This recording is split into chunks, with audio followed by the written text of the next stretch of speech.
Quisiera que veamos un principio muy importante que podría sorprenderles un poco al comienzo. Me refiero al principio de leer la Biblia en forma existencial, y cuando uso el término existencial, me doy cuenta de que puede provocar algunas reacciones entre quienes lo escuchan. En muchos círculos, el término existencial es una simple palabra sin significado. La gente la escucha y en realidad no entiende a qué se refiere. Y como profesor de filosofía me hacen esta pregunta: ¿qué es el existencialismo? Y mi respuesta favorita es: el existencialismo es la filosofía de la existencia. Después de esto fruncen el ceño porque no están muy satisfechos con una definición semejante. El existencialismo como filosofía es algo muy complejo. Cuando hablo de leer la Biblia existencialmente, no estoy usando esta palabra en el sentido filosófico. No estoy diciendo que debemos aplicar a la Biblia el método existencialista, como muchos lo están haciendo. Más bien me refiero a que debemos leer la Biblia mientras la gente está de manera personal, apasionada e íntima, involucrada con lo que estamos leyendo. En este punto existe un vínculo con el existencialismo. Pienso en el filósofo Kierkegaard, pensador del siglo XIX, que llegó a ser tan importante por dar forma a la filosofía posterior en el campo del existencialismo. Él vio al ser humano y dijo que hay diferentes etapas a lo largo de la vida, o lo que él llamaría estadios, y estableció una diferencia significativa entre lo que él llamó la etapa estética y la etapa de vida existencial. La etapa estética se define como esa dimensión de vida en la cual nos sentamos al borde de la actividad humana y permanecemos siempre en el plano de espectadores.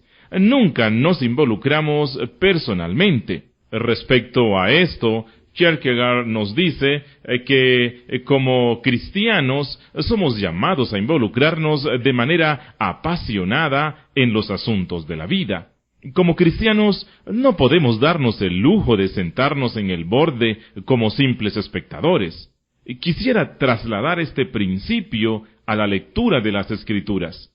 No estamos aquí solo para ir a la Biblia y permanecer al margen de su mensaje, tratando de reducirla a un pequeño trozo de información para ser analizado y después grabado en el banco de datos de nuestra memoria. La Biblia es un libro lleno de vida. Se dirige a nosotros en medio de la corriente de nuestras vidas, y si nos va a hablar, en cierto sentido, necesitamos adentrarnos debajo de su piel para leer sus historias como si hubieran sido escritas especialmente para nosotros. Recuerdo que pocos años atrás, Adela Rogers St. Jones escribió una novela y el héroe de la historia era un hombre que quedó atónito con todo lo que consiste la fe cristiana.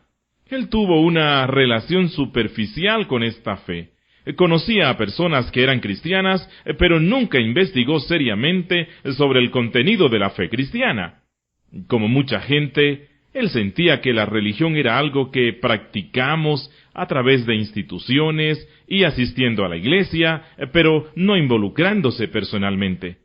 Sin embargo, alguien le explicó a ese héroe de la historia que si el cristianismo iba a tener significado en su vida, tenía que estudiarla de manera personal. Entonces, a manera de experimento, este hombre regresó a su oficina e instruyó a su secretaria para que escribiera a máquina cada una de las epístolas del Nuevo Testamento como si fueran cartas personales escritas para él.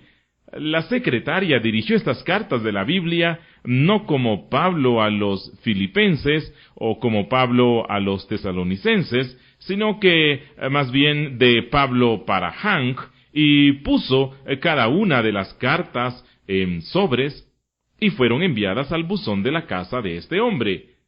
Cada semana el hombre salía y recibía una carta del apóstol Pablo dirigida a él. Ese pequeño juego lo ayudó en su esfuerzo de leer las Escrituras de manera personal y existencial. La Biblia está llena de drama y leerla en forma existencial significa tratar de construir un puente sobre la brecha que une nuestra época con la época del siglo I y con la cultura en que la Biblia fue escrita. Asimismo, tratar de proyectarnos dentro del contexto de vida de las Escrituras, de modo que podamos sentirla, así como leerla con nuestros propios ojos. Hay un recurso que se usa para esto, que los predicadores usan todo el tiempo. Involucra la tarea de leer entre líneas. Kierkegaard fue quien, en este pequeño libro titulado Miedo y Temblor, usó este recurso con un pasaje muy conmovedor del Antiguo Testamento. Sabemos que el capítulo 22 de Génesis registra una de las historias más conmovedoras en toda la historia del Antiguo Testamento. La historia de Dios ordenándole a Abraham a tomar a su hijo Isaac, el hijo de la promesa, y llevarlo lejos a una montaña y ofrecer a Isaac en el altar del sacrificio, ofrecer a su propio hijo.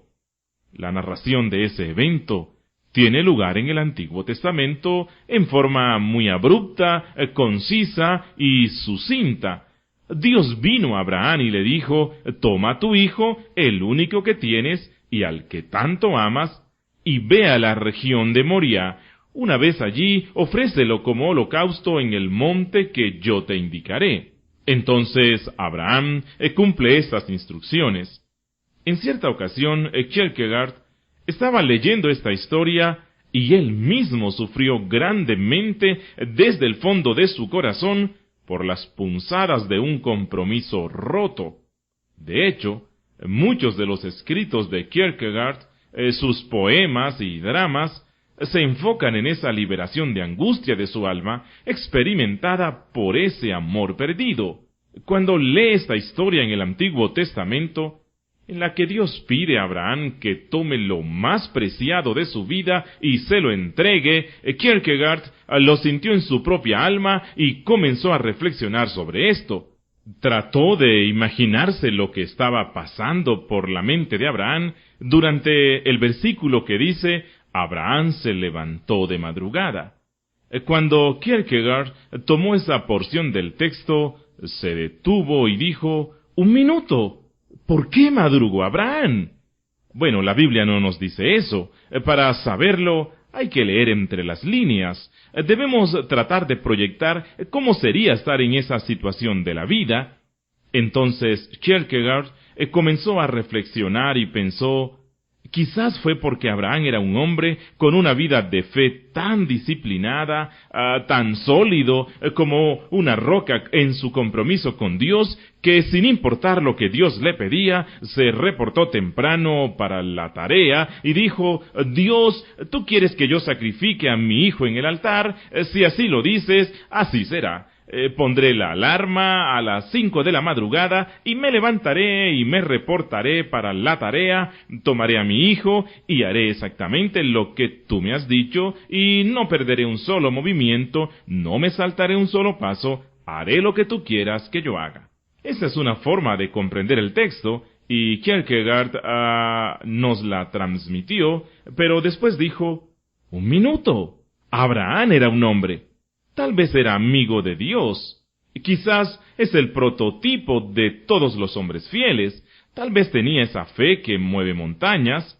Sin embargo, aún el mismo Jesucristo sudó sangre en el huerto de Getsemaní y era mayor que Abraham. Y Kierkegaard reflexiona y dice: no me digan que Abraham madrugó solo por un simple sentido de obediencia a Dios. Si yo hubiera sido él, y Dios me hubiera dicho que sacrifique a mi hijo, creo que la razón por la cual yo hubiera madrugado era porque sabía que nunca iba a poder dormir. Tan pronto mis párpados se querían cerrar, el dolor de sacrificar a mi hijo se inmiscuiría en mi mente y comenzaría a pensar: Pero ¿cómo puede ser esto? Dios me pide que sacrifique a mi hijo. ¿Qué clase de Dios es este? ¿Me estará probando? Entonces, era la angustia de un alma luchando con la confianza en Dios, la angustia de un alma agarrándose con sus uñas, estaba atormentando a Abraham. Y quizás, dijo Kierkegaard, por eso él se levantó de madrugada. En realidad no lo sabemos. Como dije antes, la Biblia no nos cuenta, guarda silencio en esto. Y puede ser muy peligroso e irresponsable darnos la libertad de interferir demasiado en el texto, y esa no es nuestra intención.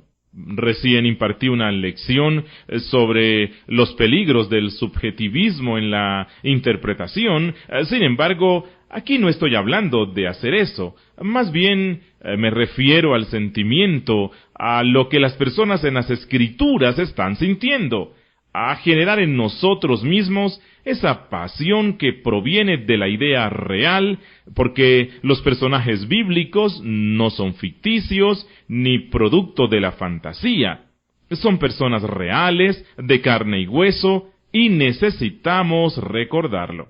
Las mismas Escrituras nos lo recuerdan de vez en cuando. En el libro de Santiago se exhorta al pueblo de Dios a orar, y Santiago les recuerda sobre la efectividad de las oraciones de Elías, diciendo: Elías era un hombre con debilidades como las nuestras. En otras palabras, sus pasiones fueron como nuestras pasiones, y sus dolores del corazón fueron como nuestros dolores del corazón. Pero es tan fácil para nosotros dar un carácter romántico a los héroes y personajes de las Escrituras, y así olvidarnos que ellos eran como nosotros. Una de mis ilustraciones favoritas sobre la forma como debemos intentar recrear las situaciones narradas en la Biblia se encuentra en el 10º capítulo del libro de Levítico. Aquí se registra la muerte de los dos hijos de Aarón, Nadab y Abiú. El texto dice: pero Nadab y Abiú, hijos de Aarón, tomaron cada uno su incensario, y poniendo en ellos fuego e incienso, ofrecieron ante el Señor un fuego que no tenían por qué ofrecer, pues Él no se lo había mandado. Entonces salió de la presencia del Señor un fuego que los consumió, y murieron ante Él. Solo en estos 2 versículos se describe la acción. No recibimos mucha explicación de por qué lo hicieron. Sin embargo, en 2 versículos, el proceder de Nadab y Abiú estuvo registrado, así como su muerte, en un sistema de bosquejo bastante sucinto, sin todos los detalles. Pero resumen lo más importante del evento, perfecto para publicarlo en la primera página del periódico. La narración continúa: Moisés le dijo a Aarón: de esto hablaba el Señor cuando dijo: entre los que se acercan a mí manifestaré mi santidad, y ante todo el pueblo manifestaré mi gloria. Y Aarón guardó silencio. No hay una palabra en este texto que indique la reacción que Aarón tuvo frente a la muerte de sus hijos, excepto por lo implicado. ¿Cómo creen ustedes que esto afectó a Aarón? ¿Creen que Aarón, después de ver que sus hijos fueron muertos en el altar, se fue a dar una vuelta por la carpa de Moisés y le dijo: Moisés, tengo una pregunta teológica para ti, tal vez tú puedas ayudarme? No estoy muy seguro por qué Dios tenía que quitar la vida a mis hijos. Quizás tú puedas iluminarme. ¿Creen ustedes que eso fue lo que pasó? Ustedes saben que no pudo ser así. Cuando Aarón vio los cuerpos de sus hijos al frente del altar, se arrancaba los pelos. Seguramente fue gritando a la carpa de Moisés: Moisés, ¿qué ha pasado aquí? ¿Qué clase de Dios haría esto? Yo lo he servido fielmente día y noche, y cualquier cosa que él me ha pedido, yo he hecho. Yo crié a mis propios hijos, los preparé para el sacerdocio, y con solo una pequeña transgresión, Dios los destruyó. ¿Por qué, Moisés? Y Moisés les respondió: Aarón, ¿no recuerdas que Dios dijo: Entre los que se acercan a mí manifestaré mi santidad, y ante todo el pueblo manifestaré mi gloria. ¿Lo ves, Aarón? Dios no va a tolerar ningún sacrilegio ante el altar, aun cuando el mismo provenga de las manos de tus hijos. Dios no lo tolerará. Aarón bajó su cabeza, y como el texto bíblico lo dice, guardó silencio. Es verdad que Aarón guardó silencio, pero debió haber tenido que sacar fuerzas y energía de donde podía para quedarse en silencio cuando por dentro pudo estar gritando y además luchando con Dios. Este es un momento de pasión, y sugiero que conforme ustedes vayan leyendo las Escrituras en forma existencial, se fijen en el drama que hay en cada narración. Cuando una persona me dice, he dejado de estudiar la Biblia porque me parece aburrida, yo les respondo, ¿cómo puedes aburrirte? La sangre corre por las calles, los impulsos sexuales de los hombres y de las mujeres se encienden como fuego a lo largo de las Escrituras, hay ira, odio, hostilidad. Y vuelvo a pensar en Kierkegaard, quien hablaba de la Iglesia en su propia época de Europa del siglo XIX y decía, mi queja no es que esta época sea perversa. Mi queja es que sea insignificante, es aburrida, falta de vida, no hay vigor, no hay emoción.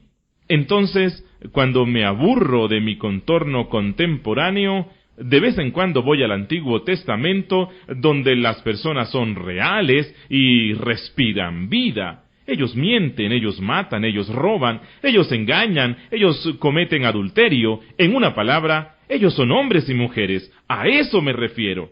A que conforme leamos las Escrituras, nos pongamos en contacto con la sangre de vida que posee. Si buscamos el drama, no hay manera de aburrirnos, porque estoy convencido de que este libro sagrado es el más dramático que nunca jamás se ha escrito. Y recuerdo que en los años 40, había un programa radial que se sacó del libro más vendido de Fulton Ausler, titulado La historia más grandiosa jamás contada. Hollywood lo había entendido, sin mayor deseo de transmitir las verdades del cristianismo, que si tú quieres contar una historia que tiene pasión y drama, debes tomar un tema de las Sagradas Escrituras. Estoy pensando en las instrucciones que se dan en el capítulo 13 del libro de Levítico. Miren lo interesante que son las Escrituras. El Señor les dijo a Moisés y a Aarón, cuando a una persona le salga en la piel alguna inflamación, erupción o mancha blancuzca que pueda convertirse en infección, se le llevará al sacerdote Aarón o a alguno de sus descendientes los sacerdotes. El sacerdote examinará la llaga. Si el vello en la parte afectada se ha puesto blanco y la llaga se ve más hundida que la piel, entonces se trata de una enfermedad infecciosa. Después de examinar a la persona, el sacerdote la declarará impura. Si la mancha blancuzca no se ve más hundida que la piel, ni el vello se le ha puesto blanco, el sacerdote aislará a la persona enferma durante 7 días, y al 7º día la examinará de nuevo. Si juzga que la infección no ha seguido extendiéndose sobre la piel, aislará a esa persona otros 7 días. Cumplidos estos 7 días, el sacerdote lo examinará otra vez, y si el mal no se ha extendido sobre la piel, sino que ha disminuido, la declarará pura. No es más que una erupción. Así que la persona enferma se lavará la ropa y quedará pura. Si la erupción se le sigue extendiendo sobre la piel, luego de haberse presentado ante el sacerdote para su purificación, la persona enferma tendrá que volver a presentarse ante él. Y así sigue en 3 capítulos más. Yo sé que las primeras 15 veces que leí esos capítulos de Levítico, me tuvieron que dar una aspirina para el dolor de cabeza. No podía esperar hasta que pasen todos esos puntos pedantes de descripción de varias enfermedades y epidemias. Era como estar leyendo el libro de anatomía de alguien y pensé que era la cosa más aburrida. ¿Cómo podía el Espíritu Santo de Dios desperdiciar así su tiempo, dando inspiración para algo así? El día en que yo estaba leyendo este pasaje, justo hablaba con un amigo que fue al médico. Él había encontrado unas manchas extrañas, algo oscuras en los rayos X. El médico no estaba seguro de qué estaba produciendo esas imágenes en las placas de rayos X. No sabía si era una masa indefensa de un tejido de cicatriz, un tumor benigno o el inicio de un cáncer virulento. Entonces mi amigo se fue al hospital para hacerse la biopsia, y ese tejido extraído de la biopsia fue llevado al laboratorio y después pasó por algunos procedimientos patológicos implicados en la medicina moderna. Mi amigo tuvo que esperar algún tiempo para el veredicto del laboratorio y se preguntaba, ¿será peligroso? ¿Será benigno? ¿Será un cáncer fatal que acabe con mi vida? Por esto mismo estaban atravesando estas personas del libro de Levítico cuando iban al sacerdote con una marca en su piel. Cuando el sacerdote veía una erupción en su piel, en esos días no asumían simplemente que era la picadura de un mosquito. Podía tratarse del primer síntoma de la enfermedad más fatal que pudiera afligirles, la temida lepra. También vayamos del Antiguo al Nuevo Testamento y pensemos en el drama que rodea a la ministración de Jesús al leproso. Vemos cómo el leproso baja por la calle y lo ve a Jesús y grita en voz alta, «Jesús, ten misericordia de mí». Ese hombre desdichado estaba mendigando en la calle, y Jesús caminó hacia él y rompió todas las leyes establecidas sobre la contaminación y el contacto con alguien azotado por la lepra. Jesús vino y lo tocó. ¿Y qué le dice esto de su Señor, quien bajó de su trono, en donde estaba sentado en el cielo, y puso sus manos sobre la piel más inmune del ser humano para traer vida a un hombre? ¿Cómo podemos entender esto si primero no nos damos tiempo para analizar el drama que se da también en el pasaje de Levítico?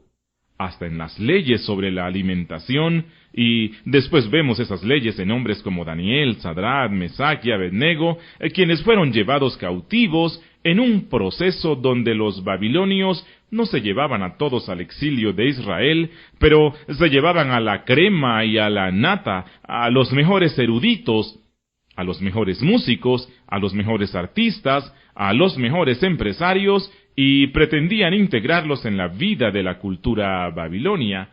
Sin embargo, los judíos no querían perder su herencia. Querían mantenerse como judíos, no ser absorbidos por la cultura babilónica. Por eso los judíos se rehusaron a romper las legítimas leyes judías, las leyes alimenticias que Dios había prescrito desde el mismo cielo.